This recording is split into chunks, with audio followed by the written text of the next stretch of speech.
Hello everyone, welcome to Beamless Education Point. तो आज का जो हमारा लेक्चर का टॉपिक होने वाला है वो है मेनिंजाइटिस। आज की इस वीडियो में हम लोग कवर करेंगे कि मेनिंजाइटिस क्या है, इसकी कॉज टू एजेंट कौन कौन से होते हैं, इसके पैथोफिजियोलॉजी क्या है और लैब डायग्नोसिस कैसे हम लोग मेनिंजाइटिस की करते हैं और इसका ट्रीटमेंट कैसे करते हैं। सारी चीजें आज हम लोग इस लेक्चर में कवर करने वाले हैं। तो ये लेक्चर आप लोग पूरा देख के जाइएगा, अपनी नोटबुक लेके बैठिएगा, जिससे मैं इसमें बीच बीच में आपको कुछ की पॉइंट्स बताऊंगा जो आप नोट डाउन कर लीजिएगा, जो आपके वाइवा एग्जाम में आपकी हेल्प करेंगे। तो आइए सबसे पहले हम लोग जानते हैं इंट्रोडक्शन के बारे में कि आखिर मेनिंजाइटिस होता क्या है। तो मेनिंजाइटिस के इंट्रोडक्शन को समझने के लिए मैंने यहाँ पे 4 पॉइंट्स ऐड किए हैं, जिससे आपको मेनिंजाइटिस का इन्फेक्शन अच्छे से समझ में आ जाएगा। तो जिसमें पहला पॉइंट लिखा है वो ये लिखा है कि meningitis is the inflammation of the protective membrane meninges covering the brain and spinal cord. तो इस पॉइंट का कहने का मतलब ये है कि जो हमारा मेनिंजाइटिस डिजीज होती है वो क्या करती है, वो जो आपके ब्रेन और स्पाइनल कॉर्ड की प्रोटेक्टिव कवरिंग मेम्ब्रेन है, जिसे हम लोग मेनिंजस बोलते हैं, उसमें जब इन्फेक्शन या इन्फ्लामेशन कॉज्ड होता है किसी बैक्टीरिया, वायरस, फंगस, पैरासाइट्स के कारण, तो उसे हम लोग क्या कहते हैं, उसे हम लोग मेनिंजाइटिस कहते हैं। तो सिंपल टर्म में आप ये याद रखिएगा कि मेनिंजाइटिस जो है वो ऐसी डिजीज है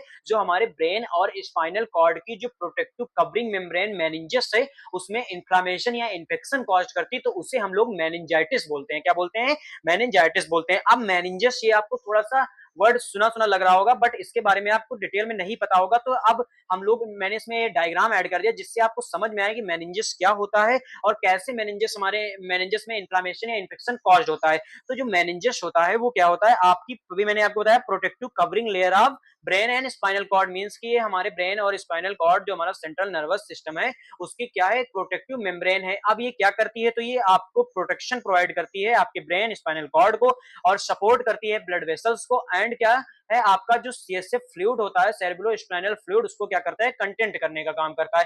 अब हम लोग बात करेंगे कि इसकी कौन कौन सी लेयर्स होती है मेनिंजेस, जिसके कारण आपके इन्फेक्शन इन्फ्लामेशन कॉज्ड होता है, जिसमें अगर कोई बैक्टीरिया वायरस आके कुछ एबनॉर्मल चीजें करता है, इफेक्ट करता है, तो उससे हमारे इन्फेक्शन या इन्फ्लामेशन कॉज्ड होता है। तो जो मेनिंजेस होता है, आपको इंट्रो से पता चल गया कि क्या है। अब इसकी 3 लेयर होती हैं, जिसे हम लोग क्या कहते हैं, डूरामेटर और एर्किनॉइड मेटर और पियामेटर। ये क्या है, आपकी मेनिंजेस की लेयर है जो आपके क्या करती है, प्रोटेक्शन प्रोवाइड करती है, किसको, स्पाइनल कॉर्ड को और आपके ब्रेन या सेंट्रल नर्वस सिस्टम को। अब इन जो ये जो आपकी 3 लेयर्स हैं, ये आपको इस डायग्राम में अच्छे से समझ में आ जाएंगे कि ये कहाँ प्रेजेंट होती हैं और इनका वर्क क्या होता है। तो यहाँ पे आपको जस्ट स्कल के नीचे जो लेयर प्रेजेंट होती है उसे हम लोग क्या कहते हैं, डूरामेटर कहते हैं। अब ये जो डूरामेटर होती है कैसी लेयर होती है आपकी, ये आपकी थिक लेयर होती है। क्या करती है, थिक लेयर होती है, और ये आपके टंग फाइब्रस को अटैच करती है, किससे, स्कल से और वर्टिब्रल कैनाल से। क्या करती है, स्कल से और वर्टिब्रल कैनाल जो है उससे क्या करती है, टंग और फाइब्रस को अटैच करने का काम करती है। इसके जस्ट नीचे आपकी क्या होती है, एर्केनॉइड मैटर प्रेजेंट होती है। ये लेयर जो होती है कैसी होती है, ये आपकी वेब लाइव स्ट्रक्चर होती है, मींस की जाले नुमा संरचना होती है। जैसा कि आपको डायग्राम में दिख रहा होगा कि एक ऐसी संरचना है, जाले नुमा संरचना होती है, और ये आपके मिडिल में प्रेजेंट होती है, किसके, पियामेटर्स और डूरामेटर के बीच में प्रेजेंट होती है। अब पियामेटर हो गया आपका, डूरामेटर हो गया, एर्केनॉइड मेटर हो गया। अब जो सबसे नीचे लेयर प्रेजेंट होती है वो कौन सी होती है, पियामेटर, जिसको हम लोग क्या कहते हैं, आइनर मोस्ट लेयर। ये आपके जो डूरामेटर है वो आपके टॉप पे प्रेजेंट होती है, जिसे हम लोग आउटर मोस्ट लेयर कहते हैं, और जो आपकी एर्किनॉइड मैटर होती है वो आपके मिडिल लेयर कहलाती है, और जो पिया मैटर होती है उससे हम लोग आइनर मोस्ट लेयर कहते हैं, मींस ये आपके ब्रेन के अंदर प्रेजेंट होती है, तो इसीलिए इसको हम लोग क्या कहते हैं, आइनर लेयर कहते हैं, और मेनिंजेस की सबसे नीची लेयर होती है। अब जो ये आपके एर्किनॉइड मैटर है और जो पिया मैटर है, इसके बीच में आपके सब एर्किनॉइड स्पेस होता है। कौन सा स्पेस, सब एर्किनॉइड स्पेस होता है। जो ये आपको दिख रहा है क्या है, आपका सब एर्किनॉइड स्पेस है। इस सब एर्किनॉइड स्पेस में ही आपका जो सीएसएफ फ्लूइड होता है वो क्या होता है, फिल होता है। क्या होता है, सीएसएफ फ्लूइड फिल होता है। अब सीएसएफ क्या करता है, तो सीएसएफ जो होता है वो क्या करता है, प्रोटेक्ट करता है ब्रेन और स्पाइनल कॉर्ड को, और न्यूट्रिशन प्रोवाइड करता है आपके ब्रेन स्पाइनल कॉर्ड्स को, और हेल्प करता है वेस्ट प्रोडक्ट को रिमूव करने में। क्या करता है, वेस्ट प्रोडक्ट को रिमूव करने में हेल्प करता है। अब आपको जो इंट्रो में आपने पढ़ा उसमें ये पढ़ा था कि मेनिंजेस में जब इन्फ्लामेशन होता है तो उसे हम लोग कहते हैं मेनिंजाइटिस। मीन्स की जो आपकी ये मेनिंजेस की 3 लेयर हैं, जब इनमें किसी बैक्टीरिया, वायरस के कारण इंफेक्शन कॉज्ड होगा तो उसे हम लोग मेनिंजाइटिस बोलेंगे। तो आपको यहाँ पे ये पॉइंट याद रखने हैं और जब यूनिवर्सिटी एग्जाम में अगर ये क्वेश्चन आता है तो आपको ये लिखना है कि नोट पॉइंट डाल के कि मेनिंजेस की 3 लेयर्स होती हैं, अगर इनमें कोई इन्फ्लेमेशन इन्फेक्शन कॉज होता है तो उसे हम लोग क्या कहते हैं, मेनिंजाइटिस कहते हैं। और आपको ये भी दर्शाना है कि शव एर्कनॉइड स्पेस इसमें प्रेजेंट होता है जिसमें आपका सीएसएफ प्रेजेंट होता है। आगे अभी हम लोग पैथोफिजियोलॉजी पढ़ेंगे तो उससे आपको समझ में आ जाएगा कैसे इनमें इन्फेक्शन कॉज होता है। तो इंट्रो में जो अदर्स पॉइंट है उनकी हम लोग बात कर लेते हैं। तो इसमें जो सेकंड पॉइंट लिखा है वो यही लिखा है आपका कि ये जो इन्फेक्शन है वो आपके बैक्टीरिया, वायरस और फंगल और पैरासाइट इन्फेक्शन से होता है और ये क्या करता है, सेरेब्रल स्पाइनल फ्लूइड को अफेक्ट करता है। अब आपके पिया मेटर्स के और उस एर्कनॉइड मेटर्स जो थी उसके बीच में शव एर्कनॉइड स्पेस था जिसमें आपका सीएसएफ प्रेजेंट था। अगर आपके इन्फेक्शन इन्फ्लामेशन लेयर्स में होगा तो सीएसएफ पे इफेक्ट पड़ेगा कि नहीं पड़ेगा? तो अगर सीएसएफ पे इफेक्ट पड़ेगा तो वही आपका ये पॉइंट लिखा है कि अफेक्टिंग द सेरेब्रल फ्लूइड। फिर जो हमारा थर्ड नंबर पे पॉइंट लिखा है, लिखा था the infection can increase pressure around the brain and spinal cord leading serious neurological complication. तो अभी मैंने आपको बताया कि ये क्या करता है, प्रोटेक्शन प्रोवाइड करता है आपके जो ब्रेन है और आपका स्पाइनल कॉर्ड है। पर अगर ये प्रोटेक्शन नहीं प्रोवाइड करेगा तो क्या होगा, जो प्रेशर है ब्रेन के और स्पाइनल कॉर्ड के बगल वो क्या होगा, इंक्रीज होगा। तो जिससे कि इंक्रीज होने के कारण आपको बहुत सारे न्यूरोलॉजिकल कॉम्प्लिकेशन देखने को मिलेंगे। मींस कि जैसे कि आपका हेयरिंग लॉस, ब्रेन डैमेज और क्या है, कोमा, पैरालिसिस, ये सारी चीजें आपको न्यूरोलॉजिकल कॉम्प्लिकेशन देखने को मिलेंगे अगर इंक्रीज होता है प्रेशर आपके ब्रेन स्पाइनल कॉर्ड के कारण। और क्यों इंक्रीज होगा ये आपको पता चल गया होगा, जो मैंने इंट्रो में बताया है अभी आपको। फिर लिखा है bacterial meningitis is medical emergency and required immediate diagnosis and treatment. Means इस पॉइंट का कहने का मतलब ये है कि जो बैक्टीरियल मेनिंजाइटिस है वो क्या है, बहुत तेजी से बढ़ने वाली और बहुत तेजी से इंक्रीज होने वाली क्या है, डिजीज है। जिससे क्या है, अगर समय पर इलाज इसका नहीं हम लोग कराते हैं तो ये क्या है, मृत्यु या डेथ या कोमा जैसी जटिल समस्याएं जो है आपके वो पैदा कर सकती है। तो इसीलिए हम लोग क्या कहते हैं, बैक्टीरियल मेनिंजाइटिस को मेडिकल इमरजेंसी बोलते हैं, क्योंकि ये हाईली इंक्रीज मतलब ये बहुत जल्दी इंक्रीज हो जाता है। अगर बैक्टीरिया के कारण किसी आपको मेनिंजाइटिस डिजीज हुई तो हाईली इंक्रीज हो जाएगी, इस मतलब बहुत जल्दी इंक्रीज हो जाएगी। तो इसीलिए इसकी अर्ली डायग्नोसिस और ट्रीटमेंट बहुत जरूरी होता है, जिससे कि ये आपकी कंप्लीट जो न्यूरोलॉजिकल कॉम्प्लिकेशन है वो ज्यादा इंक्रीज ना करे। अगर ज्यादा इंक्रीज हो जाएगी तो कोमा और डेथ जैसे चांसेस हाईली इंक्रीज हो जाते हैं। तो ये थे आपके 4 पॉइंट जिससे आपको समझ में आ गया होगा कि क्या है आपका मेनिंजाइटिस डिजीज। अब हम लोग पैथोफिजियोलॉजी के बारे में बात करते हैं कि मेनिंजाइटिस डिजीज जो है वो कैसे हमारे बॉडी में कॉज्ड होती है। तो मेनिंजाइटिस डिजीज कॉज्ड कैसे होती है, इसको समझने के लिए मैंने यहाँ पे एक आपका फ्लो चार्ट ऐड कर दिया, जिससे आपको अच्छे से समझ में आ जाएगा कि मेनिंजाइटिस डिजीज हमारे बॉडी में कैसे कॉज्ड होती है। तो सबसे पहले क्या होता है, सबसे पहले जो एंट्री ऑफ पैथोजेंस, मीन्स कि आपके बॉडी में क्या होता है, एंट्री होता है किसका, पैथोजेंस का। अब पैथोजेंस कोई भी हो सकता है, आपका माइक्रो ऑर्गेनिज्म जैसे कि वायरस, बैक्टीरिया, पैरासाइट, फंगस और आपके वायरसेस हो गए, ये सारे जो है पैथोजेंस हैं। ये क्या है, आपके बॉडी में एंटर होते हैं किसके थ्रू, रेस्पिरेटरी ट्रैक और अदर्स रूट के थ्रू। आपके रेस्पिरेटरी ट्रैक के थ्रू जब आप एयर ड्रॉपलेट्स या अदर्स जो डायरेक्ट कंटेंट इसके थ्रू क्या होते हैं, बैक्टीरिया या वायरस आपके बॉडी में एंटर होते हैं। अब बैक्टीरिया वायरस आपके बॉडी में एंटर होने के बाद क्या होता है, colonization of nasopharynx. Colonization of nasopharynx का मतलब ये हुआ कि जो बैक्टीरिया वायरस आपके बॉडी में एंटर हो रहे हैं वो क्या करते हैं, आपके म्यूकस पर चिपकने लगते हैं। जो आपके नाक और गले की म्यूकस है उसमें क्या होते हैं, चिपकने लगते हैं। चिपक के क्या करते हैं, अपने जो नंबर्स हैं उनको इंक्रीज करते हैं। नंबर इंक्रीज करने के बाद क्या होता है, इन्वेजन इनटू ब्लड स्ट्रीम। अब ये क्या करते हैं, ये आपके ब्लड स्ट्रीम में जाते हैं, मींस आपके ब्लड में जाते हैं और मल्टीप्लाई होते हैं। मल्टीप्लाई का मतलब होते हैं ये अपने पैथोजेंस को हाईली इंक्रीज करते हैं, मतलब नंबर ऑफ पैथोजेंस को ये हाईली इंक्रीज कर लेते हैं, जिससे ज्यादा नंबर में प्रेजेंट हो जाते हैं। अब क्या होता है, क्रॉस ब्लड ब्रेन बैरियर। अब ये जो आपके ब्रेन में बीबीबी प्रेजेंट है, यानी ब्लड ब्रेन बैरियर प्रेजेंट है, उसको क्या करते हैं, क्रॉस करते हैं और आपके जो मेनिंजस लेयर हैं, आपके जो स्पाइनल कॉर्ड और जो आपके ब्रेन की प्रोटेक्टिव मेनिंजस लेयर हैं, उनको क्या करते हैं, इन्फेक्शन या इन्फ्लामेशन कॉज्ड करते हैं।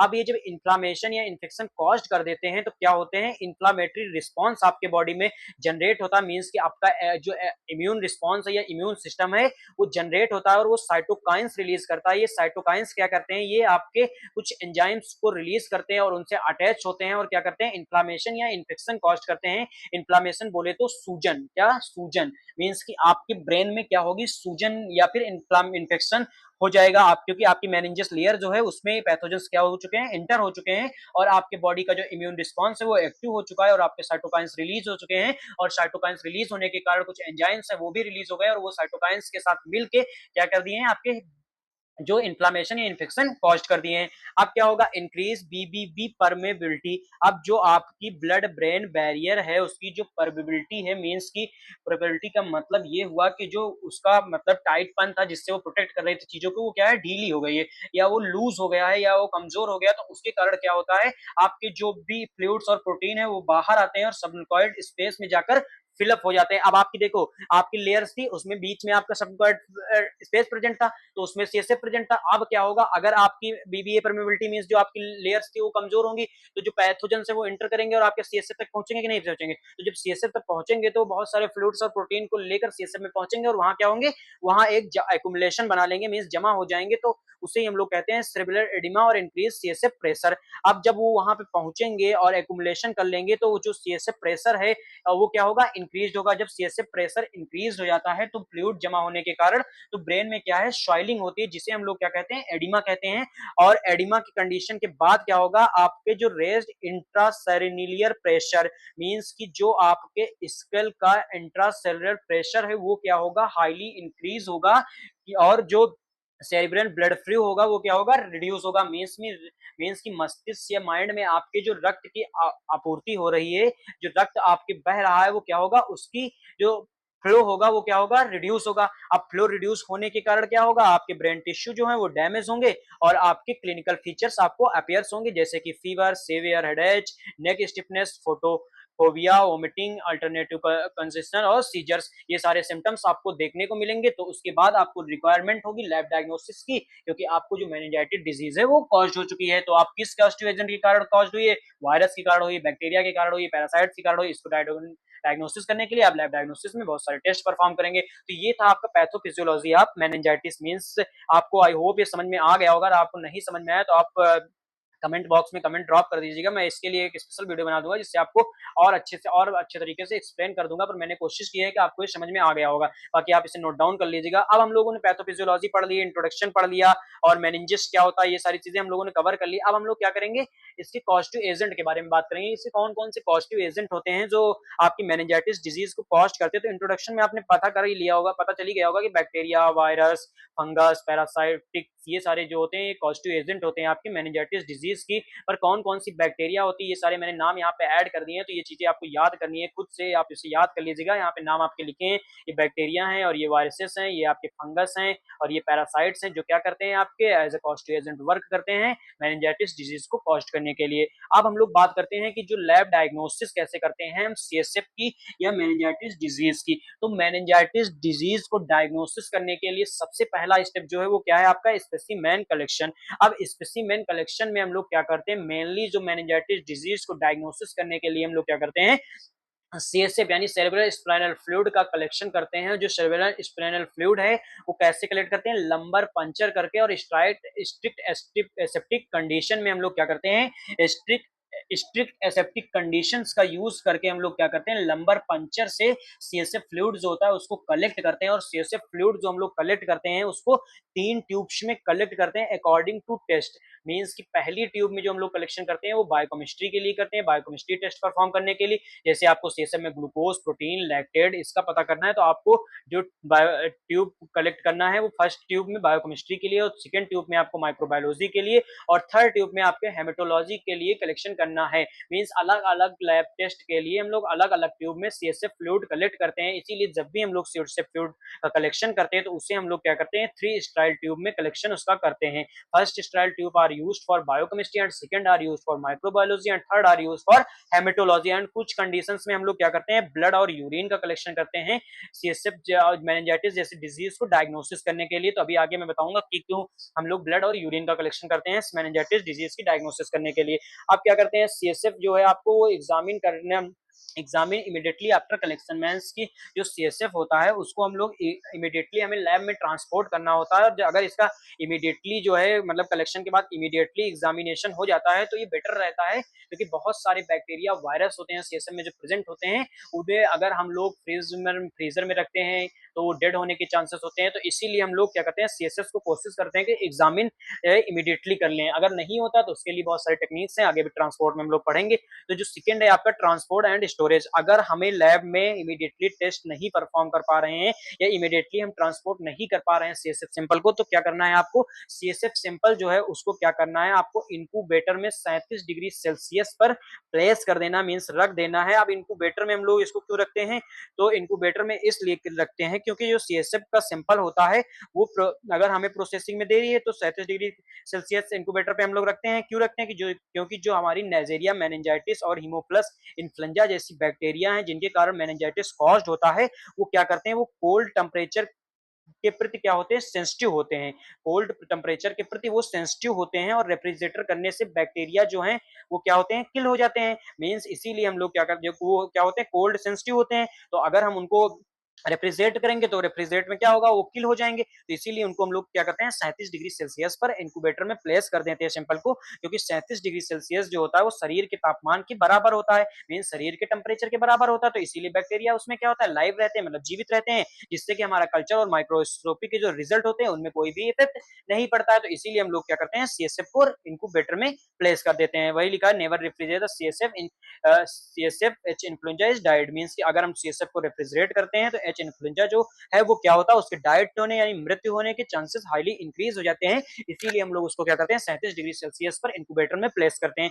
अब लिखा है virus isolation, virus isolation CSF captain freezer, means कि क्या होता है, वायरस जो होते हैं वो उन्हें जो है अगर हमें मतलब अगर हमें ये डायग्नोसिस करना है, किसी वायरस को आइसोलेट कराना है, मतलब कल्चरिंग करना है वायरस की डायग्नोसिस के लिए, तो क्या करते हैं, सीएसएफ को हम लोग जल्दी से इमीडिएटली लेबोरेटरी में भेजने की कोशिश करते हैं। और अगर ये नहीं हो पॉसिबल है या डिले होने के चांसेस है तो उसको हम लोग 2 से 8 डिग्री सेल्सियस पर क्या करते हैं, रेफ्रिजरेट कर लेते हैं। वायरस जो होते हैं वो कोल्ड टेम्परेचर के प्रति सेंसिटिव नहीं होते हैं, इसीलिए हम लोग उसको क्या करते हैं, रेफ्रिजरेट कर लेते हैं। और अगर इन पर बट इन्हें क्या है, इन्हें आपको 37 डिग्री सेल्सियस पर इंक्यूबेट नहीं करना है, क्योंकि ये जो होते हैं वो आपके बॉडी टेम्परेचर पर जो है वो ग्रोथ कर सकते हैं। तो फिर इसीलिए इसको आपको क्या करना है, वायरस को आइसोलेट नहीं करना है आपको 37 डिग्री सेल्सियस पर, इसको इमीडिएटली आपको लैब में भेजना है अगर वायरस की आइडेंटिफिकेशन आपको करना है। और अगर नहीं भेज सकते तो इसे 2 से 8 डिग्री सेल्सियस पर आपको रेफ्रिजरेट करके रखना है। तो ये था आपका transport and storage of CSF sample.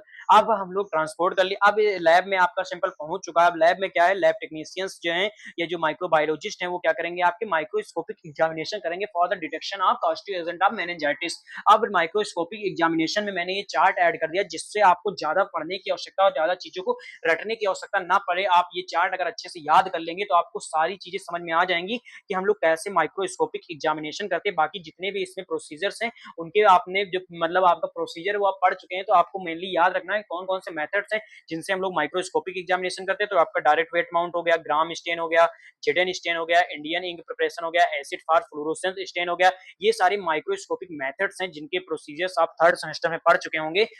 तो इसीलिए मैंने इसमें प्रोसीजर नहीं ऐड कर दिया है, बस यही ऐड कर दिया है कि आपके ये मेथड्स होते हैं और ये आपके अपीयरेंस होते हैं। जैसे आपके डायरेक्ट वेट माउंट आप जो प्रिपेयर करते हैं, डायरेक्ट वेट माउंट कैसे प्रिपेयर करते हैं, आपको क्या करना है, एक क्लीन ग्लास स्लाइड लेना है और उस पे आपका सीएसएफ की 1 ड्रॉप रखना है, उस पे आपको एक प्लेस करना है, क्या आपको एक प्लेस करना है कवर स्लिप। उसके बाद उसको आप माइक्रोस्कोपिक एग्जामिनेशन करेंगे, किसके लिए, डब्ल्यूबीसी आरबीसी की डिटेक्शन के लिए, बैक्टीरिया की डिटेक्शन के लिए और ईस्ट सेल को पता करने के लिए। ग्राम स्टेन कैसे करेंगे, तो ग्राम स्टेन का प्रोसीजर आपने पढ़ा होगा। स्लाइड प्रिपेयर करते हैं, स्लाइड प्रिपेयर करने के बाद उसको क्रिस्टल वायलेट से, फिर आयोडीन से, फिर एसीटेन से, फिर काउंटर स्टेन, फिर ड्राई करके फिर एग्जामिन करते हैं। तो एग्जामिन करते हैं क्या, क्या पता करने के लिए, gram positive gram negative bacteria.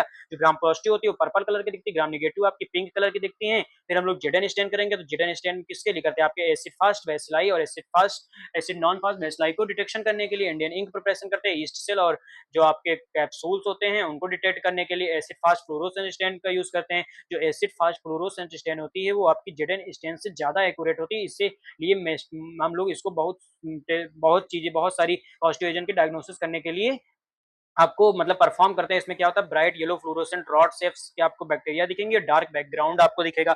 ये थे माइक्रोस्कोपिक एग्जामिनेशन ऑफ मेनिंजाइटिस की जो पॉजिटिव एजेंट है उनको पता करने के लिए। अब हम लोग थर्ड नंबर पे क्या करेंगे, कल्चर करेंगे। तो ये सारी टेक्निक्स अभी आपने पढ़ा होगा अगर हमारे पुराने लेक्चर्स, तो कल्चरिंग क्यों करते हैं ये सारी चीजें मैंने कवर कर रखी, तो आप पुराने लेक्चर देखिए तो आपको समझ में आ जाएगा कल्चरिंग क्यों करते हैं। कल्चरिंग हम लोग करते हैं किसके लिए, बैक्टीरिया को आइसोलेट कराने के लिए, बैक्टीरिया की ग्रोथ को चेक करने के लिए, कौन सी बैक्टीरिया हमारे स्पेसिमेन में प्रेजेंट है और इसको कैसे करते हैं। इसमें कल्चर मीडिया का हम लोग यूज करते हैं, जो ये आपकी बहुत सारी कल्चर्स मीडिया हैं, तो according to organism we are select culture media. जैसे कि आप ब्लड अगार लेते हैं, स्ट्रेप्टोकोकस निमोनिया और लिस्टेरिया मोनोसाइटोजेंस को क्या करने, मोनोसाइटोजेंस को ग्रोथ कराने के लिए, उसे उसकी बैक्टीरियल ग्रोथ चेक करने के लिए चॉकलेट अगार लेते हैं, नेजेरिया मेनिंजाइटिस हीमोफिलस इन्फ्लुएंजा की ग्रोथ को चेक करने के लिए, और जो मैकोंकी अगार है उसका लेते हैं ग्राम निगेटिव बैसिलाई को डिटेक्शन करने के लिए, एसडीए जो होता है वो फंगस के डिटेक्शन के लिए करते हैं, जैसे क्रिप्टोकोकस न्यूफॉर्म्स हो गया, कैंडिडा स्पीसीज हो गया, एलजी मीडिया का यूज करते हैं mainly for tuberculosis Mycobacterium tuberculosis के डिटेक्शन के लिए, ब्रेन हार्ट इन्फ्यूजन का यूज करते हैं, इंडेस्मिनेंट मीडिया और फास्टिडियर ऑर्गेनिज्म मींस इनलिटमेंट मीडिया क्या होती है, ये आपकी जो बैक्टीरिया की ग्रोथ है उसको क्या करती है, इनहिबिट करती है, इंक्रीज करती है, इसीलिए हम लोग इनलिटमेंट मीडिया यूज करते हैं किसके लिए, फास्टिडियर ऑर्गेनिज्म की ग्रोथ को चेक करने के लिए। अब ये थे कल्चर मीडिया और ये थे ऑर्गेनिज डिटेक्ट। तो अकॉर्डिंग टू कल्चर मीडिया जिस ऑर्गेनिज्म की आपको ग्रोथ करानी है उसी के हिसाब से क्या करेंगे, आप कल्चर मीडिया का यूज करेंगे, फिर उसकी ग्रोथ कराएंगे। ग्रोथ कराना कैसे कराना है, तो आपको क्या करना है, कल्चरिंग मेथड्स के जो बहुत सारे कल्चरिंग मेथड है उनका यूज करना है, और आपको ब्लड के अगार या चॉकलेट अगार मैकोंकी अगार पे कल्चरिंग करना है। कल्चरिंग करने के बाद आपको क्या करना है, उस कल्चर मीडिया को 37 डिग्री सेल्सियस पर जो आपका इंक्यूबेटर है उसमें क्या करना है, प्लेस करना है, और इंक्यूबेटर में प्लेस करना है 24 आवर्स के बाद। तो आपको उसको इंक्यूबेटर से निकालना है और उसकी जो बैक्टीरिया की ग्रोथ है वो चेक करना है कल्चर मीडिया पर, अकॉर्डिंग टू ग्रोथ आइडेंटिफाई करना है कौन सी बैक्टीरिया उसके कारण हमारा जो मेनिंजाइटिस डिजीज है वो कॉज्ड हुई है। तो ये सारी कल्चर मीडिया हैं और ये आपके ऑर्गेनिज्म हैं जिनको डिटेक्ट करेंगे 24 आवर्स के बाद। आपकी जो अपीयरेंस होगी, अकॉर्डिंग टू अपीयरेंस आइडेंटिफाई करेंगे कौन सी बैक्टीरिया प्रेजेंट है, कौन सी बैक्टीरिया अब्सेंट है। तो अगर आपकी स्ट्रेप्टोकोकस निमोनी, लिस्टेरिया मोनोसाइटोजेंस ये प्रेजेंट है तो आपकी small greenish round smooth colonies देखने को मिलेंगी, बीटा हिमोलिसिस देखने को मिलेगा।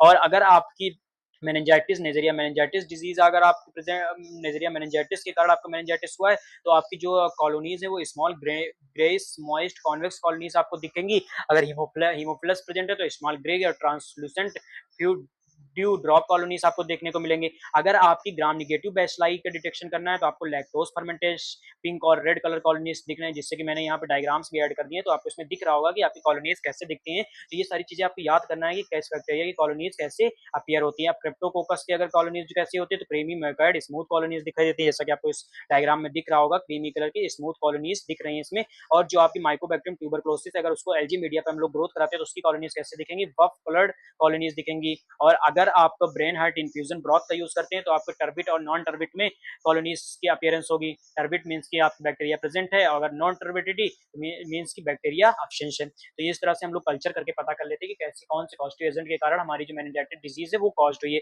अब आपने कल्चर कर लिया तो उसके बाद आपको क्या है, कुछ स्पेसिफिक टेस्ट परफॉर्म करते हैं, जैसे एंटीजन डिटेक्शन करने के लिए जो आपके मेनिंजाइटिस के एंटीजन है उनको डिटेक्शन करने के लिए आपको यहाँ पे ये कुछ टेस्ट हैं जिनका नाम मैंने ऐड कर दिया है। इसमें आपको सिर्फ नाम याद रखना है कौन कौन से टेस्ट है जिन्हें हम परफॉर्म करते हैं इसकी डायग्नोसिस करने के लिए। बाकी आपके जो ये सारे टेस्ट के प्रोसीजर प्रिंसिपल हैं वो आपको यहाँ पे नहीं पढ़ना है, वो आपको सिर्फ नाम याद रखना है कि कौन कौन से टेस्ट हैं जो परफॉर्म करते हैं। तो मेनिंजाइटिस के एंटीजन डिटेक्शन करने के लिए हम लेटेक्स एग्लूमेटेशन टेस्ट परफॉर्म करते हैं, रैपिड एंटीजन टेस्ट परफॉर्म करते हैं, क्रिप्टोकोकल एंटीजन टेस्ट परफॉर्म करते हैं, और अदर्स टेस्ट जो कुछ स्पेसिफिक टेस्ट होते हैं मेनिंजाइटिस को डिटेक्ट करने के लिए, मेनिंजाइटिस के सस्पेक्ट है कि नहीं है इसको पता करने के लिए हम लोग क्या करते हैं, सीबीसी परफॉर्म करते हैं। सीबीसी बोले तो complete blood count, PCT perform करते हैं, सीटी स्कैन परफॉर्म करते हैं। सीटी स्कैन का फुल फॉर्म होता है computed tomography scan, MRI perform करते हैं मींस मैग्नेटिक रिजोनेंस इमेजिंग, और आपका सीआरपी परफॉर्म करते हैं, सी रिएक्टिव प्रोटीन। तो ये सारे टेस्ट हैं जिनको हम लोग परफॉर्म करते हैं, स्पेसिफिक टेस्ट हैं इसके लिए मेनिंजाइटिस डिजीज की डायग्नोसिस करने के लिए। अब हम लोगों ने ये सारे टेस्ट परफॉर्म कर लिए, इससे हमको ये पता चल जाएगा कि कौन से कॉस्टिव एजेंट के कारण हमारी जो डिजीज है वो कॉज्ड हुई है। अब पॉजिटिव एजेंट का पता चल गया है तो उसके बाद आपको जो लास्ट में सबसे स्टेप परफॉर्म करना है वो परफॉर्म करना है एएसटी। एएसटी बोले तो anti microbial susceptibility test means इसमें हम लोग क्या करते हैं, इसमें हम लोग effective antibiotic treating meningitis and reduce the risk of treatment failure and anti microbial resistance. इसमें हम लोग क्या करते हैं, एक और जैसे आप किसी भी पॉजिटिव एजेंट को आपका डिटेक्शन होगी किस पॉजिटिव एजेंट के कारण आपको डिजीज कॉज हुई है, तो अब उस पॉजिटिव एजेंट के लिए कौन सी एंटीबायोटिक ड्रग्स यूज करें कि उस डिजीज से हमें वो प्रिवेंट करे और जल्दी इन्फेक्शन से हमें रिलीफ दिलाए। तो उसके लिए हम लोग एएसटी परफॉर्म करते हैं। तो एएसटी परफॉर्म करते हैं किसमें, जो भी हमारा पॉजिटिव बैक्टीरियम है उसको आइसोलेट करते हैं कल्चर पे, देन हम लोग क्या करते हैं किर्बे बाउर डिस्क डिफ्यूजन या ई टेस्ट या एमआईबीसी या एमबीसी ऑटोमेटेड सिस्टम वाइटेक 2 इन सब का यूज करके हम लोग क्या करते हैं टेस्ट परफॉर्म करते हैं, जिसे हम लोग बोलते हैं कि एंटीबायोटिक ससेप्टिबिलिटी टेस्ट। और उस टेस्ट में हम लोग